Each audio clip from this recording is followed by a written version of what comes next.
Hello दोस्तों, आपका स्वागत है हमारे चैनल में। आज के वीडियो में हम लोग 18 मई में जो एग्ज़ाम होने वाला है आप लोग का पॉलीटेक्निक का केमिस्ट्री का इम्पोर्टेंट क्वेश्चन लाए हैं।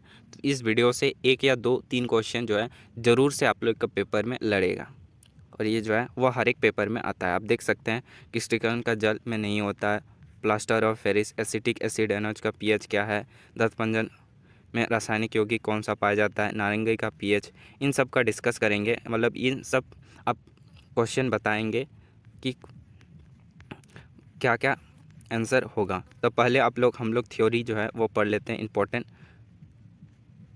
जो है वो देख लेते हैं। ये क्वेश्चन सब आया हुआ है इसी से ही। तो देखिए, पॉइंट ये ध्यान रखिएगा, पहला पॉइंट ध्यान रखिएगा कि साधारण नमक जो कि NaCl कहते हैं, साधारण नमक को हम लोग NaCl कहते हैं। और NaCl का मतलब होता है sodium sodium chloride, sodium chloride. अगर साधारण नमक का अगर रासायनिक सूत्र पूछ दे, साधारण नमक का अगर रासायनिक सूत्र पूछ दे तो NaCl हो जाएगा। और NaCl जो है वो NaCl को हम लोग सोडियम क्लोराइड कहते हैं, आप लोग को पता होगा। अगला बात करते हैं विरंजक चूर्ण। विरंजक चूर्ण को हम लोग ब्लीचिंग पाउडर भी कहते हैं, ये भी याद रखिएगा, ब्लीचिंग पाउडर भी कहते हैं। अगर ऐसे पूछ दें विरंजक चूर्ण या ब्लीचिंग पाउडर का रासायनिक सूत्र क्या होगा, तो calcium oxide, calcium chlorine oxide जो है वो आपका आंसर हो जाएगा। विरंजक चूर्ण को हम ब्लीचिंग पाउडर कहते हैं, और इसका रासायनिक सूत्र जो होता है वो होता है आपका कैल्शियम क्लोरीन ऑक्साइड। ये आपका रासायनिक सूत्र हो जाएगा विरंजक चूर्ण का। विरंजक चूर्ण का ब्लीचिंग पाउडर ऐसे भी पूछा जाता है, ब्लीचिंग पाउडर का रासायनिक सूत्र क्या होगा, तो ये आपका आंसर हो जाएगा। अगला बात करें शुष्क बुझा हुआ चूना। तो शुष्क बुझा हुआ चूना जो है वह कैल्शियम हाइड्रोक्साइड जो होता है वह शुष्क बुझा हुआ चूना होता है। शुष्क बुझा हुआ चूना का रासायनिक ऐसे क्वेश्चन पूछा जाता है कि शुष्क बुझा हुआ चूना का रासायनिक सूत्र कौन सा है, तो रासायनिक सूत्र ये वाला हो जाएगा कैल्शियम हाइड्रोक्साइड OH का होल 2, ये आपका हो जाएगा। अगर सिर्फ आप लोग ध्यान दीजिएगा, अगर सिर्फ शुष्क हटा के बुझा हुआ चूना पूछ दे तो इसका जो रासायनिक सूत्र होता है वह CaO होता है, यानी कि कैल्शियम ऑक्साइड होता है बुझा हुआ चूना, और शुष्क बुझा हुआ चूना ये आपका कैल्शियम हाइड्रोक्साइड हो जाएगा। अब देखिए बेकिंग सोडा, बेकिंग सोडा, इसको बेकिंग सोडा कहते हैं, इंग्लिश में भी बेकिंग सोडा ही कहते हैं। तो बेकिंग सोडा का जो है वो आपका देखिए रासायनिक सूत्र हो जाएगा NHCO3, NHCO3, ये जरूर से याद रखिएगा, इंपॉर्टेंट है, सब इम्पोर्टेंट, इन सब पॉइंट में सब इम्पोर्टेंट है, ये एक ज़रूर ना ज़रूर 100% आएगा ही। तो देखिए सोडियम हाइड्रोजन कार्बोनेट, इसी को हम लोग कहते हैं sodium hydrogen carbonate. Sodium hydrogen carbonate जो है वो आपका पूरा नाम हो जाएगा, सोडियम हाइड्रोजन कार्बोनेट जो है इसका पूरा नाम हो जाएगा। और शॉर्ट में बेकिंग सोडा का रासायनिक सूत्र जो हो जाएगा वह NHCO3। आपको क्वेश्चन भी दिखाएंगे कैसे पूछा है, किस प्रकार पूछा है, आप आगे देखिए, उस प्रकार क्वेश्चन पूछा है और आंसर का भी जवाब देंगे। ये जो आपका जो प्रीवियस ईयर का पेपर देख के लाए हैं 2019, 20, 21 का है, आप क्वेश्चन देख सकते हैं इनमें क्या क्या किस प्रकार जो है वह क्वेश्चन दिया हुआ है। कि धोने का सोडा को हम लोग वॉशिंग सोडा भी कहते हैं, धोने का सोडा को हम लोग वॉशिंग सोडा कहते हैं। और इसका जो रासायनिक सूत्र जो होता है वह होता है Na2CO3, यानी कि सोडियम कार्बोनेट इंटू 10H2O। ये जो है वॉशिंग सोडा यानी कि धोने का सोडा जो है वह आप लोग का रासायनिक सूत्र जो हो जाएगा वह Na2CO3 इंटू 10H2O जो है वह वॉशिंग सोडा यानी कि धोने का सोडा जो है इसका रासायनिक सूत्र होता है। अगला बात करें, अगला है जिप्सम। जिप्सम का रासायनिक सूत्र जो होता है कैल्शियम सल्फेट इंटू 2H2 जो है इसका रासायनिक सूत्र है। हालांकि जिप्सम और प्लास्टर ऑफ पेरिस VBI है, ये पूछा जाता है कभी कभी, इंपॉर्टेंट है।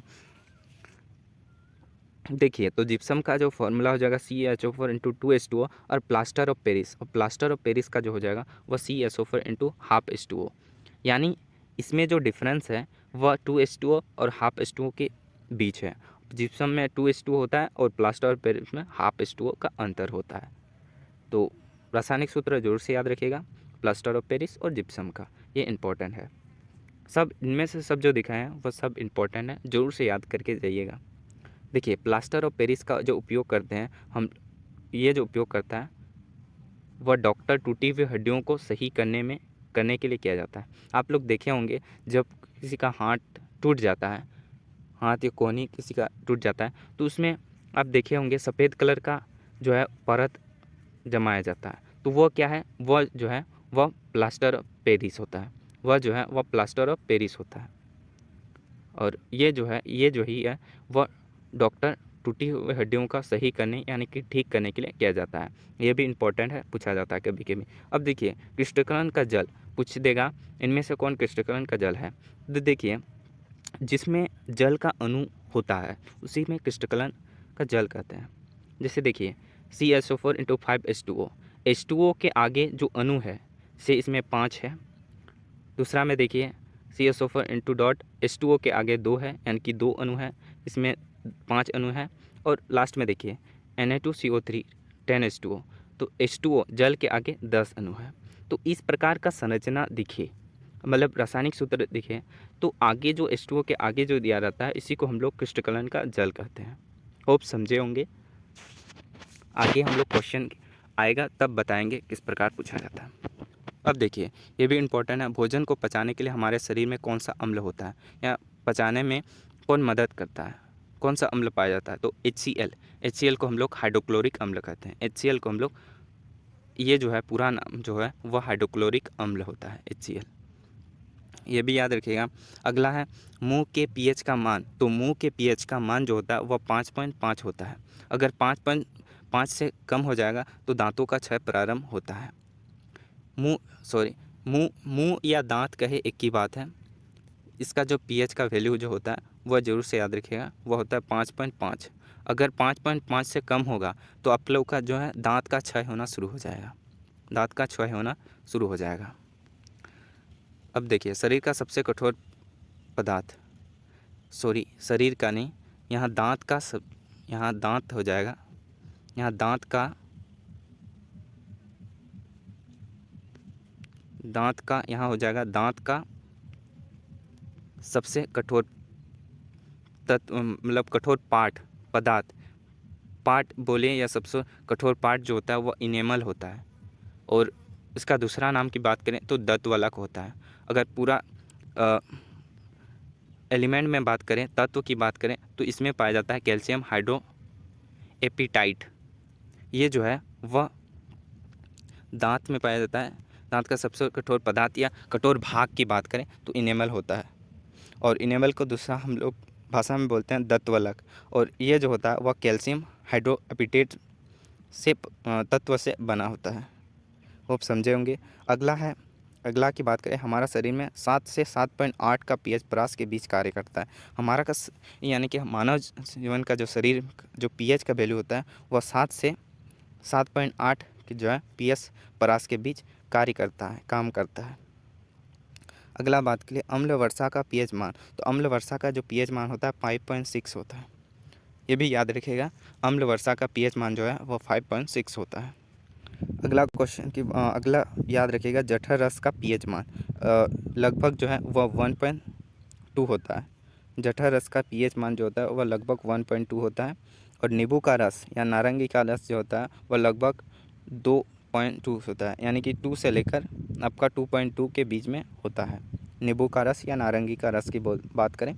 अगर शुद्ध जल की बात करें तो शुद्ध जल का pH का वैल्यू जो होता है वह 7 होता है। और रक्त का pH मान जो होता है वह 7.4 होता है। रक्त बहुत बार पूछा गया है, ये वेरी वेरी इंपॉर्टेंट है, ये ज़रूर से याद रखिएगा। अगला पॉइंट की बात करें, यह है सबसे ज़्यादा क्षारक, यानी कि pH वैल्यू में सबसे ज़्यादा क्षारी यानी कि बेस जो होता है वह कौन है। तो वह तत्व जो है वह सोडियम हाइड्रोक्साइड होता है। इसका pH का मान जो होता है वह 14 के लगभग होता है। इसका pH का वैल्यू जो है वह 14 के लगभग होता है। अगला बात करें, देखिए ये भी बहुत बार पूछा जाता है, हर एक बार पूछा जाता है। ये क्वेश्चन जो है वो हर एक बार आता है, इसलिए आप लोग को बता दे रहे हैं। 2-3 क्वेश्चन हर बार इस बार भी आएगा, ये बहुत ही इम्पोर्टेंट है। तो देखिए सिरका में जो है वह एसिटिक अम्ल पाया जाता है, ज़रूर से याद कर लीजिएगा, ये सब याद करने वाला चीज़ है। कि सिरका से जो है वो एसिटिक अम्ल पाया जाता है। सिरका से कौन सा अम्ल पाया जाता है? एसिटिक अम्ल। संतरा में सेट्रिक अम्ल पाया जाता है। संतरा में कौन सा अम्ल पाया जाता है? सेट्रिक अम्ल पाया जाता है। इमली की बात करें तो इमली में आप लोग का टार्टरिक अम्ल पाया जाता है। इमली में कौन सा अम्ल पाया जाता है? टार्टरिक अम्ल। सिरका में एसिटिक अम्ल, संतरा में सेट्रिक अम्ल, इमली में टार्टरिक अम्ल और टमाटर में क्या जो है वो ऑक्जेलिक अम्ल पाया जाता है। टमाटर में कौन सा अम्ल पाया जाता है? ऑक्जेलिक अम्ल पाया जाता है। और खट्टा दूध या दही में जो है वह लैक्टिक अम्ल पाया जाता है। खट्टा दूध या दही में लैक्टिक अम्ल पाया जाता है। और दूध को दही में परिवर्तित करने के लिए कौन सा जो है विषाणु का जो है वो उपयोग होता है? यानी कि दूध को हम लोग लंबे रात तक किसी घड़ा, मिट्टी का घड़ा में रखते हैं, तो उसको बनने के लिए जो है विषाणु का उपयोग किया जाता है। उस विषाणु का नाम जो है वह लैक्टोबैसिलस होता है। और नींबू में जो है वह सेट्रिक अम्ल पाया जाता है। नींबू और संतरा में जो है वह दोनों में सेट्रिक अम्ल पाया जाता है, कन्फ्यूजन मत होइएगा। और चीटी डंक में मेथोनाइक अम्ल और नेटल का डंक में भी मेथोनाइक अम्ल पाया जाता है। तो होप ये सब याद कर लीजिए, एक क्वेश्चन फिक्स है इसमें से आएगा ही। सिरका में एसिटिक अम्ल, संतरा या नींबू की बात करें तो सेट्रिक, इमली टार्ट्रिक, टमाटर ऑक्जेलिक और दूध लैक्टिक अम्ल। बहुत आसान है, आप याद हो जाएगा आसानी से, आप लोग याद कर लीजिए, ये सब पॉइंट याद कर लीजिए। अब क्या क्या पूछा है अब देखिए क्रिस्टलन जल डैश में नहीं होता है, डैश में नहीं होता है। तो देखिए जिप्सम में तो होता है CaSO4 into half H2 sorry 2H2O होता है, इसमें भी क्रिस्टलन जल है। धवन सोडा की बात करें, धवन सोडा यानी कि वाशिंग सोडा, तो वाशिंग सोडा और धवन सोडा जो है आप लोग देखे होंगे। चूने का पानी यानी कि चूने का पानी होता है कैल्शियम हाइड्रोक्साइड। तो ये और बेकिंग सोडा और खाने का सोडा, धवन सोडा, आप फॉर्मूला देख लीजिए। देखिए धोने का सोडा में भी क्रिस्टलन का जल है, H2O के आगे 10 है, लेकिन बेकिंग सोडा में नहीं है, HCO3, यानी कि बेकिंग सोडा में जो है वो HCO3 है, यानी कि सोडियम हाइड्रोजन कार्बोनेट है। तो सोडियम कार्बोनेट है, यानी कि बेकिंग सोडा आपका हो जाएगा आंसर। खाने का सोडा को ही बेकिंग सोडा कहते हैं। तो ये जो है क्रिस्टलन का जल जो है वह, इसका बेकिंग सोडा का फॉर्मूला क्या हो जाएगा? NHCO3 और ये जो होता है सोडियम हाइड्रोजन कार्बोनेट होता है। धवन सोडा में भी वाशिंग, आप देखें अभी चूने का पानी भी पाया जाता है, अणु CaOH उसका होल 2, ये आपका चूने का पानी हो जाएगा, CaCO3 हो जाएगा शायद चूने का पानी। और जिप्सम आपका जो है वह CaSO4 इंटू 2H2 आपका फॉर्मूला हो जाएगा। इसमें भी जिप्सम क्रिस्टलन का जल मौजूद होता है। अब देखिए प्लास्टर ऑफ पेरिस, आप लोग को बताएं प्लास्टर ऑफ पेरिस इंपॉर्टेंट है। तो प्लास्टर ऑफ पेरिस में क्या होता है? Calcium sulphate into half H2 होता है, यानी कि B नंबर का राइट आंसर हो जाएगा। अब अगला क्वेश्चन की बात करें, एसिटिक एसिड यानी कि NOH। अभी आप लोग को बताएं NOH से अभिक्रिया करके L11 बनाता है जिसका pH, देखिए इसमें अभिक्रिया करता है अम्ल के साथ। तो किसी HCl के साथ, मान लो चलो HCl एक अम्ल है, एक अम्ल होता है हाइड्रोक्लोरिक अम्ल, इसके साथ रिएक्शन बना करके जो है वह जो है आपका यानी कि NaCl बनाता है, एक नमक बनाता है और जल का निर्माण करता है। तो NaCl जो है वह आपका उदासीन होता है, तो ये आपका जो है 7 के बराबर हो जाएगा, B नंबर्स का राइट आंसर हो जाएगा। हालांकि ये क्वेश्चन इससे रिलेटेड नहीं था। अगला है देखिए दंत मंजन में उपस्थित रासायनिक यौगिक है। तो दंत मंजन में जो रासायनिक यौगिक उत्पन्न होता है वो आप लोग का क्षारीय होगा। देखिए दंत मंजन, दांत में जो है वो अम्ल पाया जाता है, तो इसका जो है वो अम्ल का दंत मंजन क्षार के साथ रिएक्शन करा के यानी अभिक्रिया के उदासीन हो जाता है। तो इसमें से जो है वह क्षारीय हो जाएगा। और क्षारीय जो है कैल्शियम फॉस्फेट जो है वह दंत मंजन में रासायनिक यौगिक का उपयोग किया जाता है। अगेन देखिए ये नारंगी का रस या नींबू का रस अभी भी बताएं, इसमें जो है pH जो होता है वो 2 से लेकर 2.35 के बीच होता है, यानी कि A नंबर का राइट आंसर हो जाएगा। अब देखिए पाचन में मदद करने वाला अम्ल, ये भी पूछा है पॉलिटेक्निक में, तो आप लोग देख सकते हैं, आप लोग को पता है कि नहीं, पॉइंट में पता है कि भोजन को पचाने में HCl यानी कि हाइड्रोक्लोरिक अम्ल का उपयोग किया जाता है। तो आप देख सकते हैं सीधा सीधा क्वेश्चन पूछा गया है। तो भोजन को पचाने में हाइड्रोक्लोरिक अम्ल का उपयोग किया जाता है। अगला क्वेश्चन देख सकते हैं रक्त का पीएच। रक्त का पीएच बताएं कि नहीं, अभी देख लीजिएगा पीछे, इसका पीएच का वैल्यू जो होता है 7.4 होता है, ये भी आया हुआ है। अगला देखिए, हमारे पेट में डैश एसिड पाया जाता है, तो HCl पाया जाता है। अभी अभी बताए पॉइंट में था, तो HCl जो है वह HCl हाइड्रोक्लोरिक अम्ल इसका आंसर हो जाएगा। अगर नहीं विश्वास हो रहा है, अगर इससे नहीं आएगा तो प्रीवियस ईयर क्वेश्चन देख लीजिएगा, आप लोग को पता चल जाएगा कि बिच्छू यानी कि ब्यूटी के बिच्छू हो जाएगा कि डंक मारने वाले बाल के चुभने पर जलने का दर्द का कारण बनता है, क्योंकि बिच्छू का डंक में क्या होता है, मेथनोइक एसिड पाया जाता है, इसलिए जो है वह चुभने यानी कि जलने का दर्द करता है। अब देखिए बेकिंग सोडा डैश होता है, तो बेकिंग सोडा आप लोग को बात किए तो सोडियम हाइड्रोजन कार्बोनेट जो है वह आप लोग का बेकिंग सोडा हो जाएगा। इसका रासायनिक सूत्र NaCO3 होता है। अगला क्वेश्चन की बात करें, मैग्नीशिया के दूध का पीएच क्या होता है, तो ये भी इंपॉर्टेंट है। मैग्नीशिया के दूध का पीएच जो होता है वह 10 होता है, 10 के लगभग होता है, तो बी नंबर इसका राइट आंसर हो जाएगा। अगला क्वेश्चन है, शुक्र का वातावरण डैश के घने सफ़ेद और पीले बादलों से बना होता है, तो ये जो याद रखिएगा जरूर से H2SO4 के कारण होता है। H2SO4 यानी कि सल्फ्यूरिक अम्ल को H2SO4 कहते हैं, और शुक्र का वातावरण के घने से सफ़ेद और पीले बादलों से बना होता है। अब देखिए टमाटर में अब बात की कौन सा एसिड पाया जाता है, अभी अभी बात की, आप देख सकते हैं कि टमाटर में कौन सा अम्ल पाया जाता है, ऑक्जेलिक अम्ल।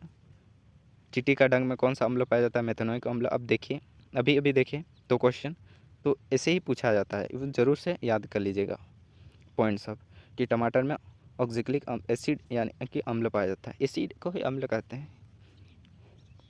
अगला है, सोडियम क्लोराइड के जलीय घोल को कहते हैं, तो सोडियम क्लोराइड के जलीय घोल को हम लोग जो कहते हैं वह हम लोग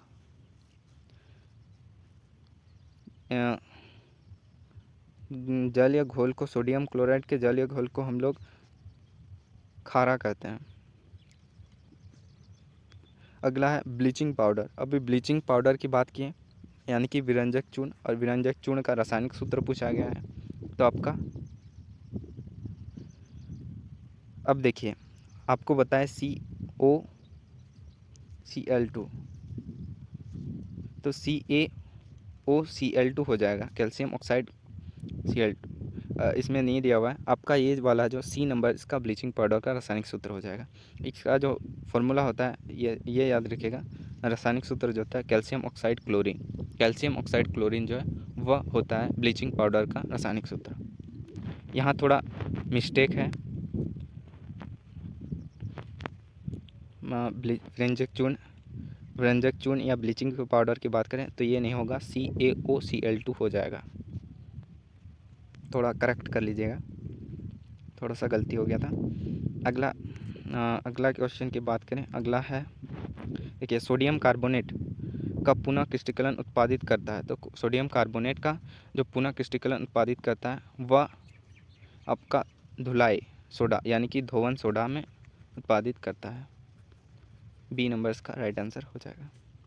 अगला है, डैश को सही स्थिति में खंडित हड्डियों के समर्थन के प्लास्टर के रूप में उपयोग किया जाता है, तो वह भी शरीर यानी कि हड्डियों को ठीक करने के लिए उपयोग किया जाता है, वो होता है आपका CaO4 × सी नंबर इसका राइट आंसर हो जाएगा। अगला है, जब वर्षा का पानी pH का मान डैश से कम होता है तो अम्ल की वर्षा होती है, तो ये जो है 5.6 से कम होता है तो अम्ल वर्षा कहलाता है, ये भी बता चुके हैं। अगला है, ब्लीचिंग पाउडर डैश पर क्लोरीन की क्रिया द्वारा बनता है। ब्लीचिंग पाउडर जो है वह शुष्क बुझा हुआ चूना यानी कि CaOH2 शुष्क बुझा हुआ चूना से हम लोग क्लोरीन का अभिक्रिया करते हैं, तो आप लोग का ब्लीचिंग पाउडर यानी कि CaOCl2 का निर्माण होता है, कैल्शियम ऑक्साइड क्लोरीन का निर्माण होता है। सोडियम हाइड्रोजन कार्बोनेट को हम लोग क्या कहते हैं, तो ये जो है वह बेकिंग सोडा को सोडियम हाइड्रोजन कार्बोनेट कहते हैं। वॉशिंग सोडा तो Na2CO3 × 10H2 का रासायनिक सूत्र होता है। तो यही सब था, वो वीडियो अच्छा लगा होगा तो वीडियो को जरूर से लाइक से सब्सक्राइब करिएगा। मिलते हैं अगली वीडियो में, तब तक के लिए जय हिंद।